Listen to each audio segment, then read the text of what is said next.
Michael Schaffer. Welcome to my studio. I've been painting for the last 20 years. My focus is on Expressionism, and my influences are Picasso, Kandinsky, Munch, Miro, Matisse, and especially Van Gogh. My goal for my paintings is to become inventive and to be, most importantly, open to interpretation. Here we have a figure in a wheelchair looking up at the sky, and a sort of ominous figure. A lot of action, a lot of movement, a lot of sense of something major going on, and I think that's what brings a sense of intrigue to the painting.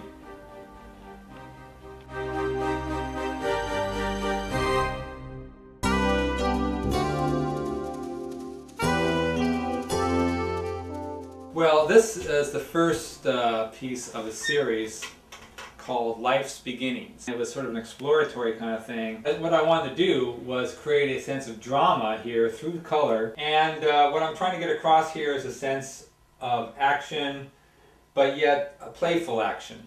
These sperm-like shapes are aggressively pursuing the female in flight, which leads to the next picture.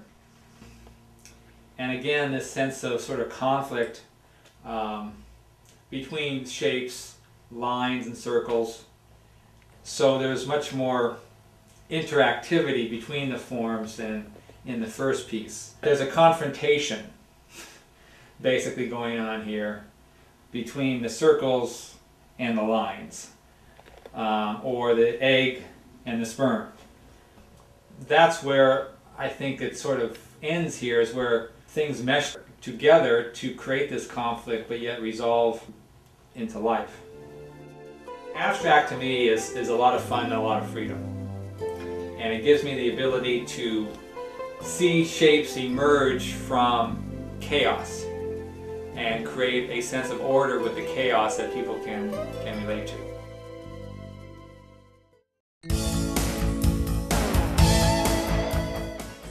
When I make something political, it's not an essence of making an opinion.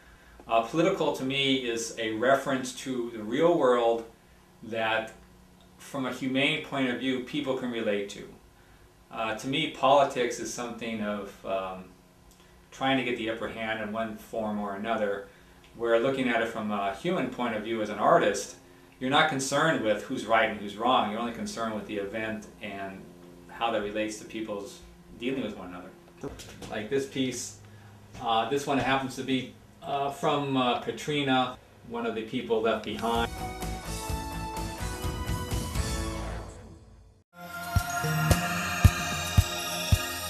Here I portray a suicide bomber. Strapped to his waist is his dynamite. And then what else happens in terms of what drives somebody to want to kill themselves in that direction. I wanted to portray a sense of confusion, a sense of despair, through abstract and through color and intensity. On the lighter side, I got the idea of this painting from a piece of a guy doing somersaults on the beach. You know, when he was in this mode, it looked like he was dancing. I got the idea of basically having inspiration coming from the heavens. And he's sort of dancing on this area, and the ground is alive, and he's paying homage to you know, the power of the universe. And it's just that was a lot of fun.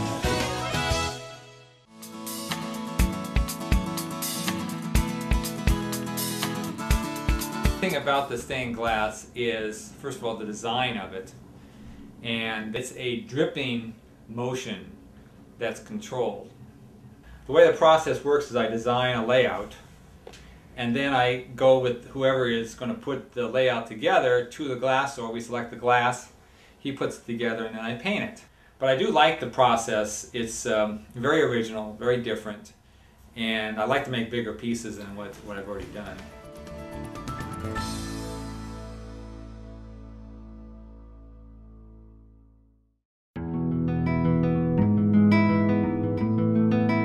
One thing that I did do here that was different than some of my other paintings is there is not quite the level of texture. I wanted to make a little more watery, a little more liquid, so that the colors would pop out on their own and seem more energized.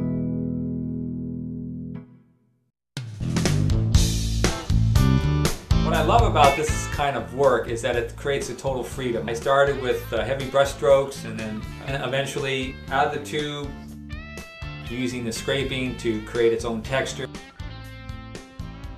Squirting the acrylic inks so you have a water base, creates its own energy.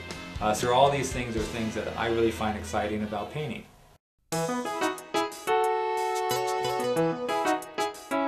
Well, I like this painting. It's called Sundance, and I liked it because it was very bright and just very festive, and it's really exciting. You can see the people are dancing, and it just something about it has a lot of energy to it. And we spend some time every winter in the Palm Desert area where there are Joshua trees, cactuses that look like this, and I like the texture of the sun and a certain energy that reminds me of the desert.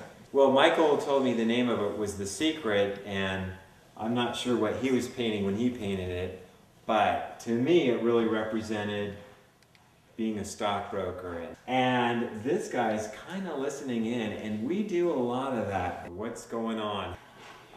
This is one of my favorite pieces. It was done quite a number of years ago, and the idea of the secret is very universal. People are always listening on each other, wondering what the other person's thinking. And the colorization, especially on the face up here, was something that was a lot of fun, a lot of palette knife. And it just really felt good to make this piece, and I'm really pleased that it found its way to the Adams household. Thank you for watching this video. There's lots more on the website. Feel free to explore and let me know what you think.